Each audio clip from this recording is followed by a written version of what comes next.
శ్రీరామ్ ఛానల్కి స్వాగతం అండి. నేను మీ ప్రభావతిని. అందరికీ ముందుగా శ్రీరామనవమి శుభాకాంక్షలు అండి.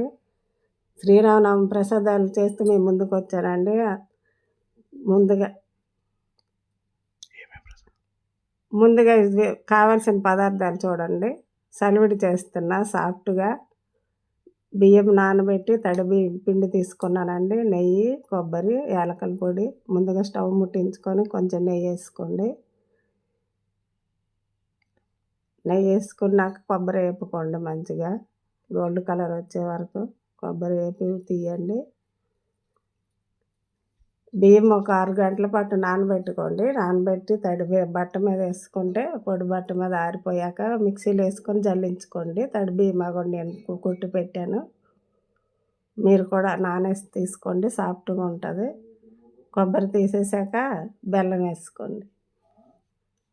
బెల్లం వేసాక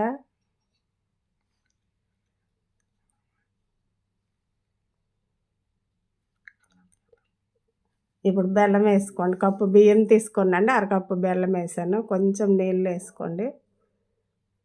సాఫ్ట్గా పాకం వస్తే సరిపోద్ది.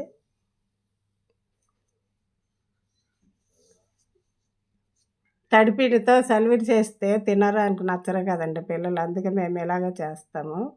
ఇలా అయితే తింటారు చక్కగా. పడేస్తే బాగోదు కదండి, మనకి పాపం వస్తుంది. అందుకనేసి ఇలాగ పాకం తీసేస్తానండి. ఆ పాకం సరిపోతుందండి. ఇప్పుడు ఈ పాకంతో ఇప్పుడు పిండి వేసుకోవాలా. కొంచెం సాఫ్ట్గా పిండి వేసుకోండి, ఎక్కువ గట్టిగా కాకుండా సలివిడి ఇలాగ జారేలాగా వేసుకోండి. ఇలా వేసుకొని కలపొచ్చండి, ఏం అవ్వదు పాకంలో పిండి వేస్తే. అలా కలుపుకోండి. ఇలా కలుపుకొని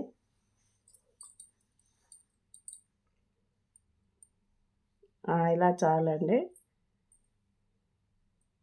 ఇప్పుడు యాలకుల పొడి వేసుకోండి. ఆ కొబ్బరి ముక్కలు వేసుకుంటే సలివిడి మనకి రెడీ అయిపోద్ది. సాఫ్ట్గా ఉండే సలివిడి. స్వామివారికి ఎంతో ఇష్టమైన సలివిడి అండి అది. మన తెలుగువారి ఇళ్ళలో ఏ శుభకార్యం వచ్చినా ప్రత్యేక సలివిడే కదండి, ప్రత్యేకంగా చేసుకుంటాం. యాలకుల పొడి అండి ఇది. కొబ్బరి వేసుకోండి.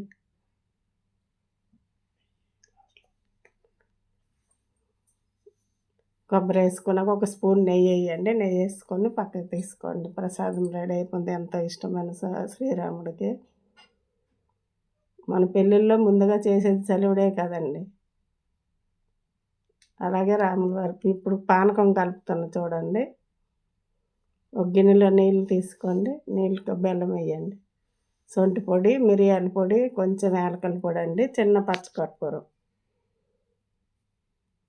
ఇప్పుడు ముందుగా గిన్నెలో నీళ్ళు తీసుకొని బెల్లం వేయండి. పానకం బెల్లం కరిగి నేను పౌడర్ తెచ్చుకున్నానండి, అందుకే వడకట్టట్లేదు. బాగుంటుంది అది. మీరు గడ్డ తెచ్చుకుంటే బెల్లం తురుముకొని వేసుకోండి, వడకట్టండి. కొంచెం సొంటి పొడి, మిరియాల పొడి, యాలకల పొడి, చిన్న పచ్చకర్పూరం వేసి చెక్క తులసి కొమ్మ వేస్తే పానకం రెడీ అండి. మన స్వామివారికి ఎంతో ఇష్టమైన పానకం అండి. ఇప్పుడు వడపప్పు అండి. పెసరపప్పు ముందుగా 1 గంట సేపు నానించుకొని బెల్లం పెట్టిస్తే వడపప్పు రెడీ అండి. ఇదిగోండి రాముల వారి పట్టాభిషేకం ఫోటో ఉంది కదండి. ఈ ఫోటో కంపల్సరీ ఇంట్లో ఉండాలండి, తెచ్చి పెట్టుకోండి మీరు కూడా.